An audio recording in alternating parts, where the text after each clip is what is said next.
ये है ईरान, दुनिया की कदीम तरीन सिविलाइजेशंस में से एक। पिछले करीबन 500 सालों से ईरान इन्हीं बॉर्डर्स के साथ दुनिया के नक्शे पर मौजूद है और शायद ही दुनिया की कोई सुपर पावर हो जिससे ईरान का टकराव ना हुआ हो, चाहे वो रोमन्स हों, अरब्स हों, मंगोल हों, तुर्क हों, रशियंस हों या फिर ब्रिटेन हो। हर एक सुपर पावर ने ईरान को फतह करने की कोशिश की है और इसकी एक बड़ी वजह तो ये थी कि ईरान दुनिया के क्रॉस रोड पर है। यही वो एक कंट्री है जो यूरोप, अफ्रीका और एशिया तीनों कॉन्टिनेंट्स को आपस में कनेक्ट करता है। आज का ईरान 7 कंट्रीज के साथ बॉर्डर शेयर करता है। ईस्टर्न साइड पर पाकिस्तान, अफगानिस्तान और तुर्कमानिस्तान के साथ और वेस्टर्न साइड पर इराक, तुर्की, आर्मेनिया और अजरबैजान के साथ। इसके अलावा ईरान को 3 समुद्रों की भी एक्सेस है। इसके नॉर्थ में कैस्पियन सी है और साउथ में पर्शियन गल्फ और गल्फ ऑफ ओमान। ईरान की सदर्न साइड पर ही दुनिया का सबसे इम्पोर्टेंट और खतरनाक पॉइंट भी है जिसे स्ट्रेट ऑफ हॉर्मुज कहते हैं। पूरी दुनिया की 20% ऑयल और गैस की सप्लाई इसी पॉइंट से गुजर कर आती है। स्ट्रेट ऑफ हॉर्मुज के पास ये 7 आइलैंड्स भी 1970 से ईरान के कंट्रोल में है। हालांकि इससे पहले इन पर यूएई का कंट्रोल था। इसी तरह इधर कैस्पियन सी में भी ये आशूरा डे आइलैंड ईरान के कंट्रोल में है। पिछले 40 सालों से ईरान वेस्टर्न वर्ल्ड के लिए एक सरदर्द बना हुआ है। लेकिन आखिर ऐसी क्या वजह है कि इतनी पावरफुल आर्मीज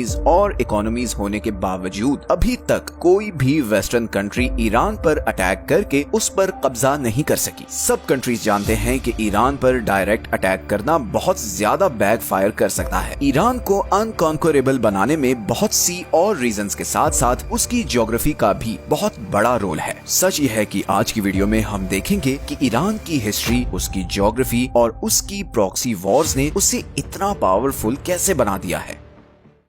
सबसे पहले हम ईरान की ज्योग्राफी को समझते हैं। ईरान की सदर्न और वेस्टर्न साइड पर ज़ैग्रोस माउंटेन रेंज है। ईरान की कोस्ट लाइन से लेकर इराक और ऊपर तुर्की तक फैली हुई ये माउंटेन रेंज ईरान को एक जबरदस्त नेचुरल प्रोटेक्शन देती है। ये सारा एरिया बहुत ही पथरीला है और इसे क्रॉस करना बहुत ज्यादा मुश्किल है। इन पहाड़ों का ईरान को इतना फायदा है कि 1980 में जब इराक ने ईरान पर अटैक किया तो उसका प्लान ये था कि एक तो वो यहाँ खुजिस्तान के ऑयल रिच सूबे पर कब्जा कर ले और फिर यहाँ से आगे ईरान के बाकी शहरों पर भी कब्जा करके ईरानियन रेवोल्यूशन को कुचल दे, क्योंकि सब अरब कंट्रीज डरे हुए थे कि ईरानियन रेवोल्यूशन के असरात बाकी अरब तक ना फैल जाएं। मगर इराकी आर्मीज 2 सालों में सिर्फ इधर खुजिस्तान तक ही पहुंच सकी। उन्होंने बहुत कोशिश की कि वो ज़ैग्रोस के पहाड़ों को क्रॉस करके ईरान पर कब्जा कर सके, मगर उन्हें कामयाबी नहीं मिली और फिर इवेंचुअली ईरान इराकी फोर्सेस को पीछे धकेलता हुआ इराक के अंदर तक घुस गया। मगर यहाँ पर ईरान को भी ये मसला आया कि जहाँ इराकी आर्मी को आसानी से उसके शहरों से सप्लाई मिल रही थी, वहीं ईरानी आर्मी को सप्लाई पहुँचाना बहुत मुश्किल हो गया, क्योंकि ईरान के सारे बड़े डिपो और शहर ज़ैग्रोस माउंटेन रेंज के दूसरी तरफ थे। यही वजह है कि 8 साल बाद ये वॉर बगैर किसी नतीजे के खत्म हो गई और दोनों कंट्रीज के बॉर्डर में 1 इंच भी चेंज नहीं आया। इसी तरह ईरान के नॉर्दर्न साइड पर कैस्पियन सी के साथ अल्बोर्ज माउंटेन रेंज है जो इसे नॉर्दर्न साइड से प्रोटेक्शन देती है और ये पहाड़ सिर्फ ईरान को नेचुरल प्रोटेक्शन ही नहीं बल्कि बहुत से रिसोर्सेज भी देते हैं। ये दोनों mountain ranges uranium, silver, gold और जिंक से माला माल है। ईरान के पास दुनिया के सबसे बड़े जिंक के रिजर्व्स हैं। इसी तरह 20th सेंचुरी ने ईरान की इस ज्योग्राफी को 4 चांद लगाए जब यहाँ पर्शियन गल्फ के पास ऑयल और गैस के बहुत बड़े रिजर्व्स डिस्कवर हुए। आज की डेट में पूरी दुनिया के 10% ऑयल और 15% नेचुरल गैस के रिजर्व्स ईरान के पास हैं। ईरान को एक और चीज जो प्रोटेक्शन देती है वो 2500 किलोमीटर लंबी ये कोस्ट लाइन है जो 2 समुद्रों के बीच डिवाइडेड है। बंदर अब्बास ईरान का सबसे बड़ा सी पोर्ट दुनिया के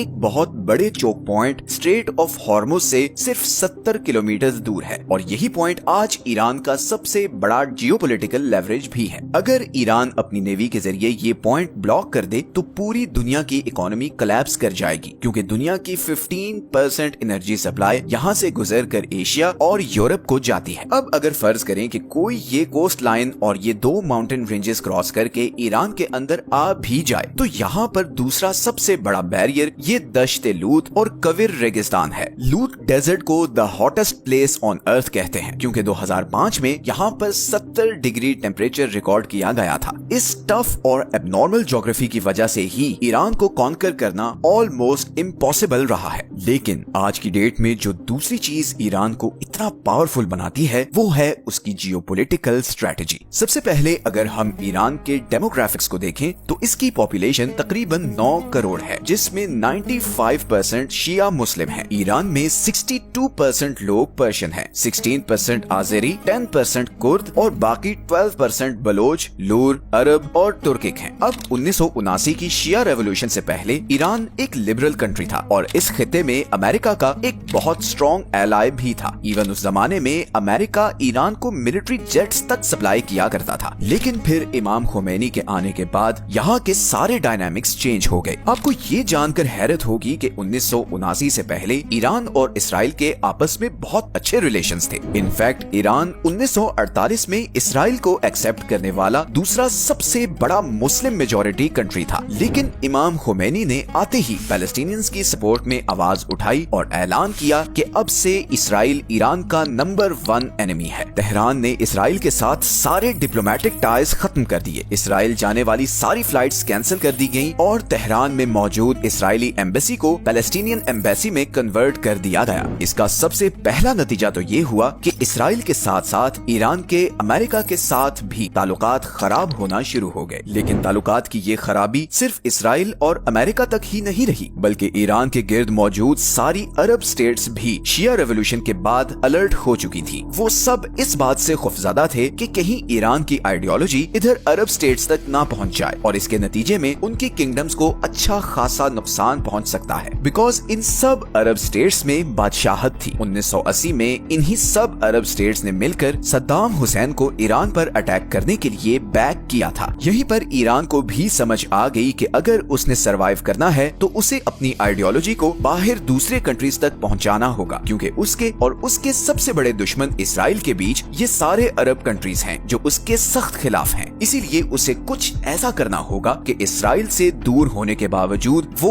उसको थ्रेट कर सके। और यहीं पर ईरान ने ऐसे सारे ग्रुप्स को सपोर्ट करना शुरू किया जो एंटी इसराइल या एंटी ज़ायनिस्ट्स थे, जैसे कि पैलेस्टाइन में हमास, लेबनान में हिजबुल्लाह, सीरिया में फातिमियून ब्रिगेड, इराक में अल बदर और यमन में हौसी। इस सारे नेटवर्क को द एक्सेस ऑफ रेजिस्टेंस कहा जाता है और इसी नेटवर्क के जरिए ईरान इसराइल और इवन अरब कंट्रीज पर भी प्रेशर रखता है कि वो ईरान के खिलाफ कोई भी कदम उठाने से पहले 1000 बार सोचें। इसीलिए जब इसराइल ने गजा पर बम्बार्डमेंट शुरू की तो इधर लेबनान से हिजबुल्लाह ने इसराइल पर मिसाइल फायर किए और यहाँ यमनी हौसियों ने रेड सी से गुजरने वाले इसराइली और अमेरिकन शिप्स को ड्रोन से टारगेट करना शुरू कर दिया। ईरान की इसी प्रॉक्सी वॉरफेयर स्ट्रेटजी ने उसे काफी डेंजरस बना दिया है। अब वॉरफेयर स्ट्रेटजी की बात हो ही रही है तो ईरान की ड्रोन टेक्नोलॉजी का जिक्र करना बहुत जरूरी है। जनवरी 2024 में जब हौसियों की तरफ से यहाँ से गुजरने वाले कंटेनर्स पर लगातार ड्रोन अटैक्स किए जा रहे थे, तब फ्रांस ने यमन के शाहिद ड्रोन को गिराने के लिए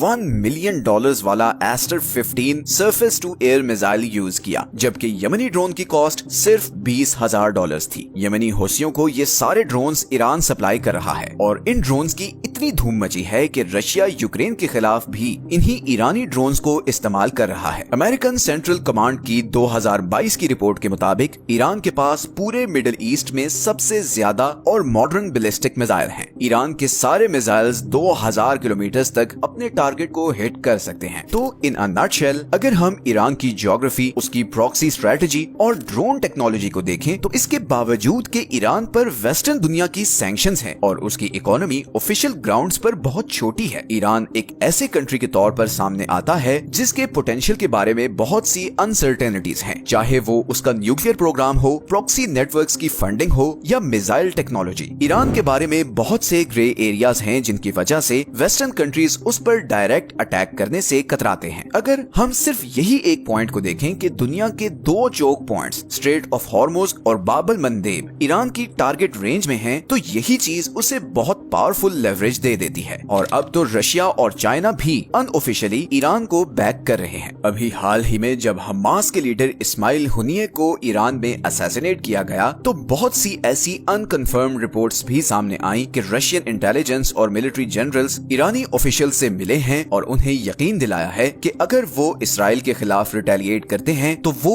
ईरान का भरपूर साथ देंगे। फिलहाल तो इस्माइल हुनिये के कत्ल के बाद ईरान की इंटरनल सिक्योरिटी पर बहुत से सवालात उठ रहे हैं और बज़ाहिर बज़ाहिर ऐसा लग रहा है जैसे इंटरनली कुछ गड़बड़ भी है। ईरान इस पर कब और कैसे रिटेलिएट करेगा और क्या ईरान इसराइल और अमेरिका का जवाबी वार सहने की सलाहियत रखता है, ये तो आने वाला वक्त ही बताएगा। ये हैं वो सारे सोर्सेज जहां से हमने इस वीडियो के लिए कंसल्ट किया है। मिलते हैं नेक्स्ट वीडियो में एक और इंटरेस्टिंग टॉपिक के साथ। अपना ख्याल रखें। अल्लाह हाफिज।